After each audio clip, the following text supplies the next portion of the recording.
All right, so today we're going to learn about the leading coefficients of polynomials. In previous lessons, we've always either been given a leading coefficient or we just assumed it was 1 or -1.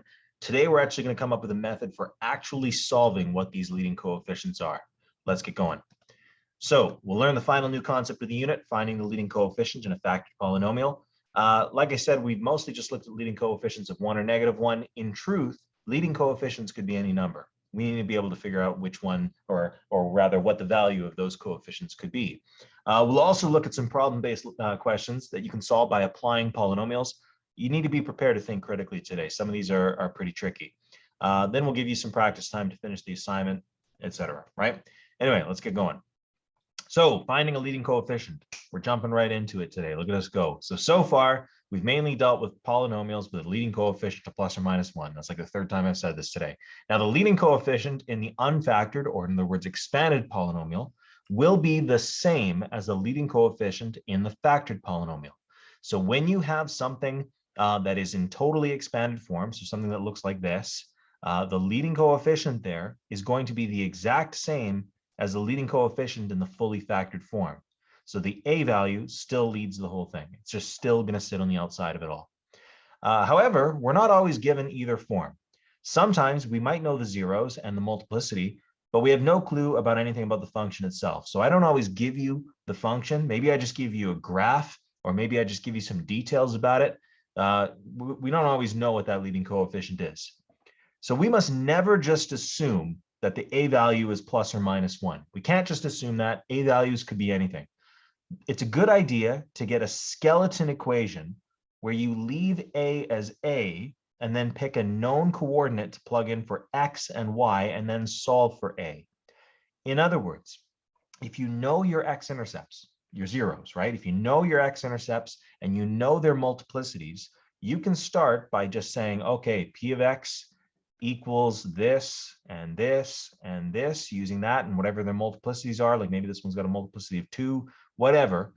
Once you have all that, you can just put an a out front, like literally just call it an a, and then look at your graph or whatever other information you were given for a coordinate x, y, where you plug your x into wherever x is, and you plug your y into your p of x, because p of x is another way of saying y, and then you basically solve this for a.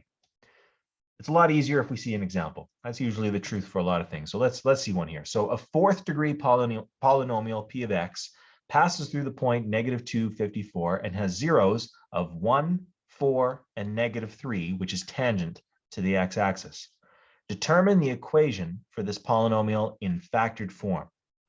So first of all, we know our zeros. If it has a 0 of 1, first of all, I'll say p of x equals, if it has a 0 of 1, that just means x minus 1 is the binomial factor.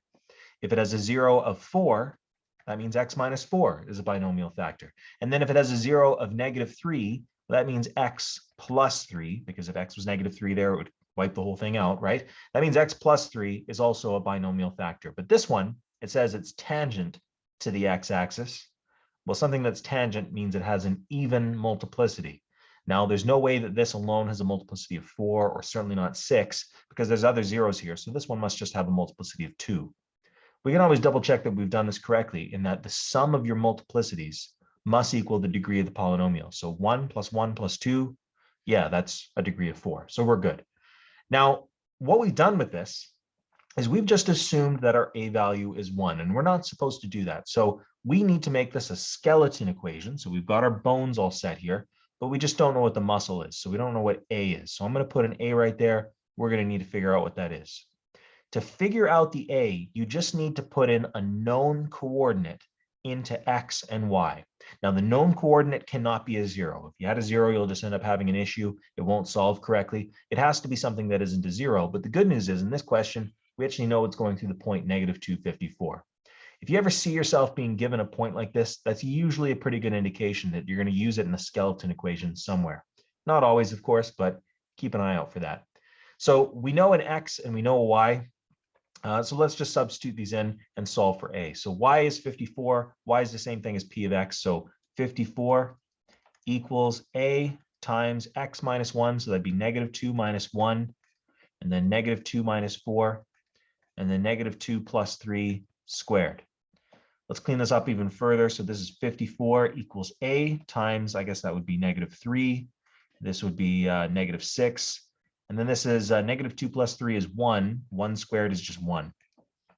All right, cleaning that up even further, we have 54 equals a. Negative 3 times negative 6 is positive 18 times 1 is still positive 18. So we have 54 equals a times 18. Just divide by 18 now on both sides. And I'm pretty sure 54 divided by 18 gives us a is equal to positive 3.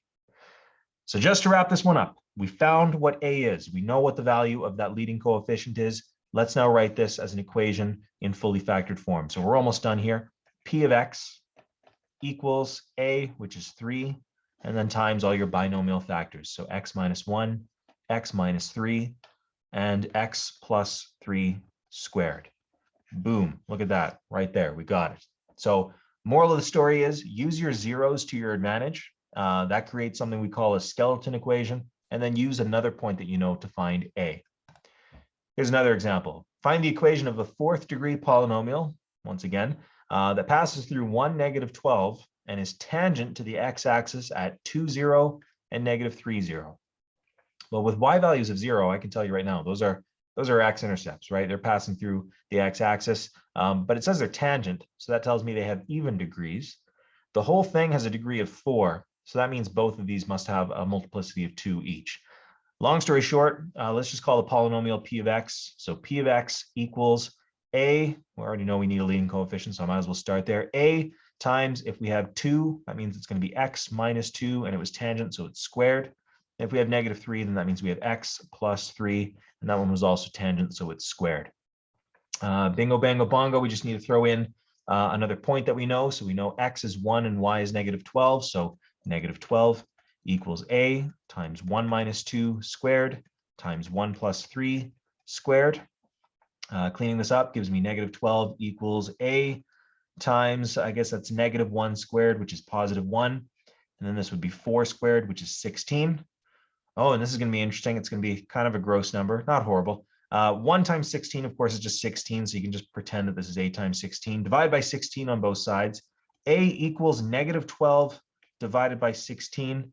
That's probably better to write it as a equals negative 3 over 4. That's how that fraction would simplify. Both of them divide by 4. If you honestly don't like this fraction here, I wouldn't blame you. That turns into a relatively easy decimal number. That could also just be a is negative 0.75. Whatever floats your boat. Either of those will work. I'm going to prefer the fraction this time, though, just for fun. So to finish this off, to get the equation of that polynomial down, we'll say it's p of x equals negative 3 over 4 times x minus 2 squared times x plus 3 squared. And that is our fully factored polynomial. So pretty incredible if you think about it. If we just know what our zeros are, and we know one point that it passes through, literally just this point, we can come up with an equation that summarizes the whole thing. So pretty impressive stuff. All right, this next one is a little trickier because there's going to be some gross fractions in here, but buckle up here. Determine the equation of a polynomial with the following characteristics. It tells us all that there. It even tells us the multiplicity of all those things. Oh, and then it also tells us a y-intercept. So here's what I would do first of all. A y-intercept is just a coordinate, so I'll just ignore that for now. Let's deal with these roots, also known as zeros or x-intercepts. Let's deal with those first.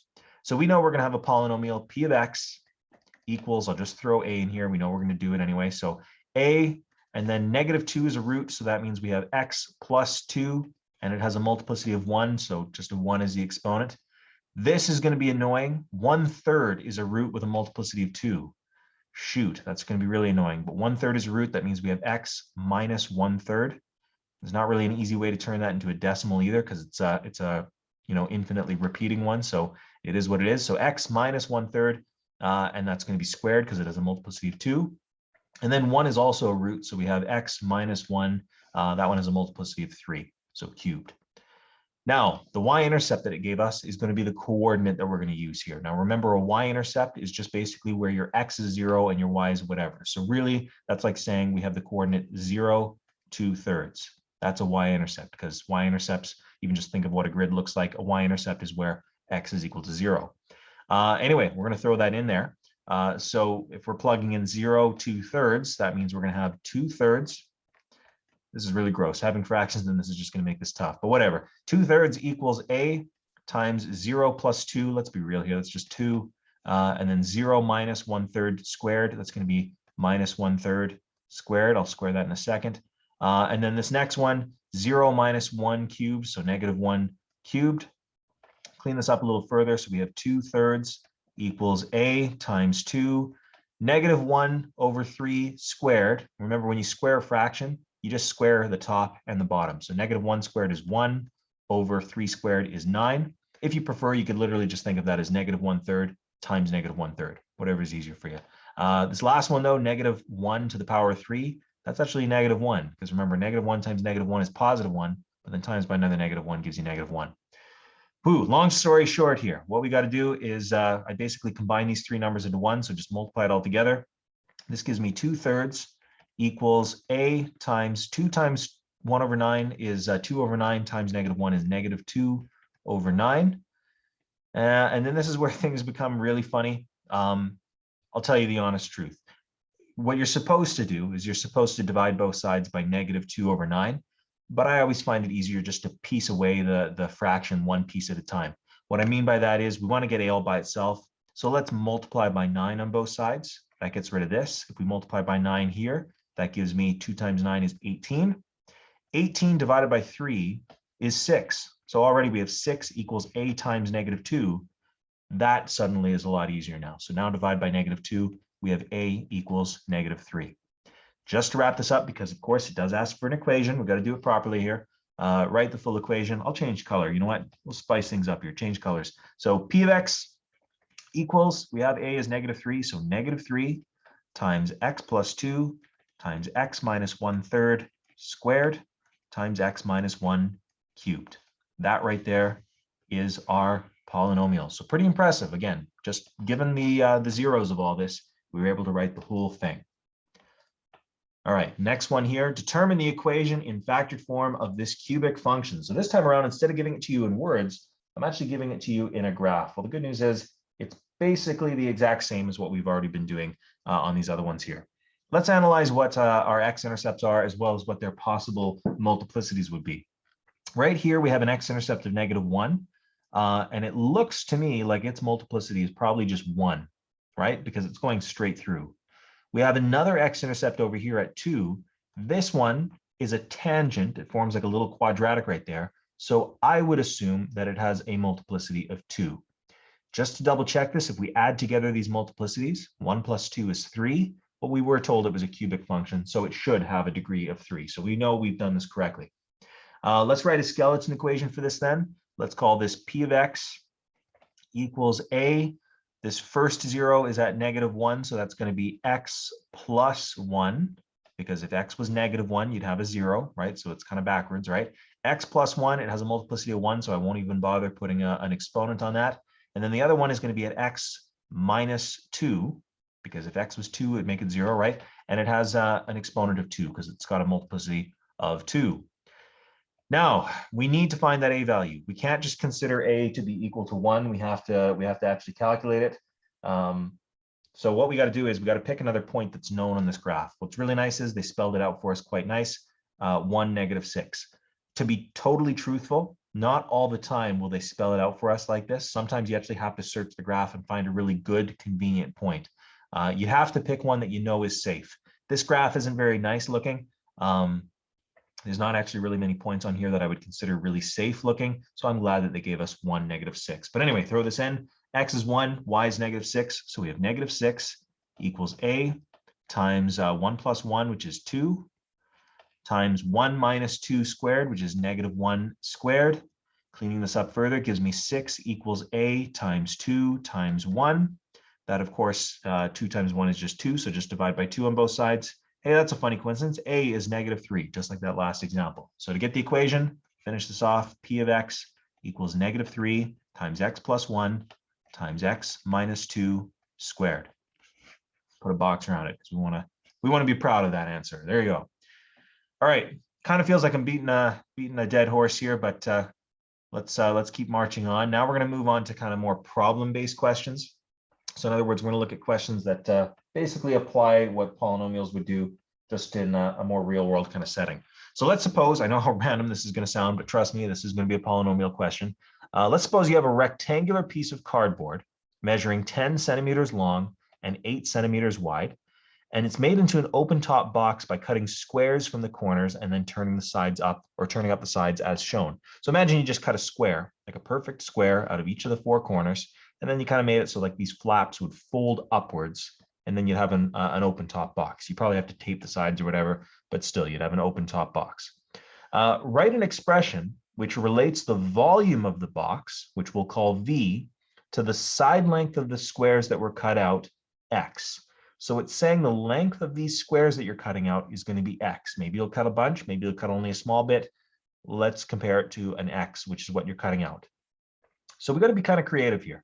The volume of a box, in other words, the volume of a rectangular prism, is just your length times your width times your height. So the length of this box usually would be 8 centimeters, but keep in mind, we're cutting out an X by X box from each side here. So what I want you to notice is if you just look at the white part of the diagram here, this is what's really going to represent what the open top box looks like. The length of this side right here, that wasn't a very straight line, but hold on, you know what, I'm gonna redo this. I was gonna say you get the idea. No, you don't. Here we go. We're gonna actually draw this a little bit better. Oh, then I draw it even worse. You know what? Forget it. We're gonna leave it like that. So the length of this line right here, it's gonna be 8 centimeters, but we're taking off an X from here and another X from there. So think of an expression for that. That would be 8 minus 2x. That's how long this side of the box would be. As for this side of the box, notice it was 10 centimeters before we took an X and an X off the side of this one. So likewise, this one will be 10 minus 2x. As for the height of the box, you have to think about the fact that these flaps are going to flip upwards. So the height of this flap, when it flips upwards, is going to be the height of the box. The good news is we know exactly what the length of that is. That's going to be X, because that's literally the length of the square that's being cut out. So long story short, if we're going to relate the volume of a box to the side lengths of the squares cut out, so we're relating it to X, remember volume is just length times width times height. So we can say that volume is going to be our length, which I'll call 10 minus 2x, times our width, which is 8 minus 2x, times our height, which is just x. The question doesn't say you have to expand it out. It just says write an expression that relates it. So I would say that's probably pretty safe. That is our expression.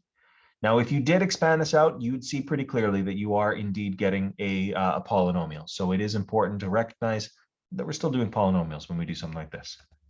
Anyway, question B, use your graphing calculator to graph that expression. Roughly sketch the graph using the provided grid.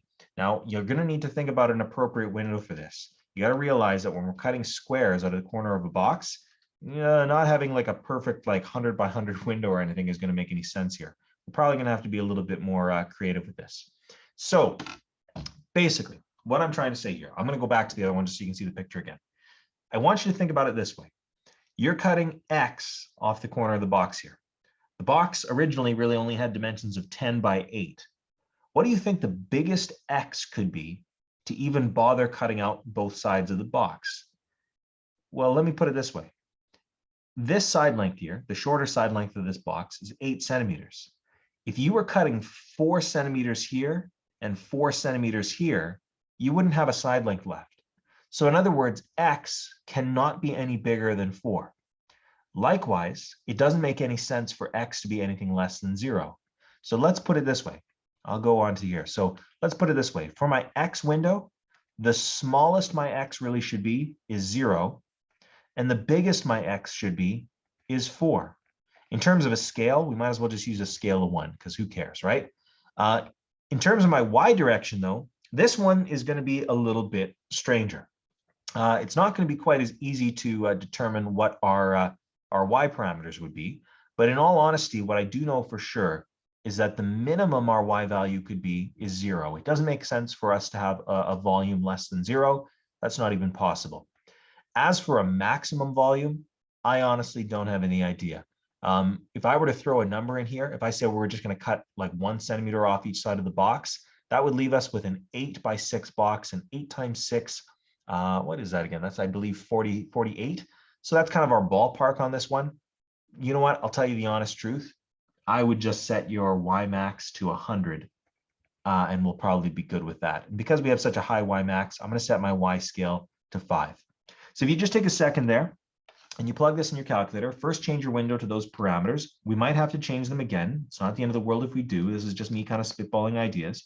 But change your window parameters and then also sketch, or rather put the graph, the equation of this function into your graphing calculator. I'll give you a second to do that. You might want to pause the video here.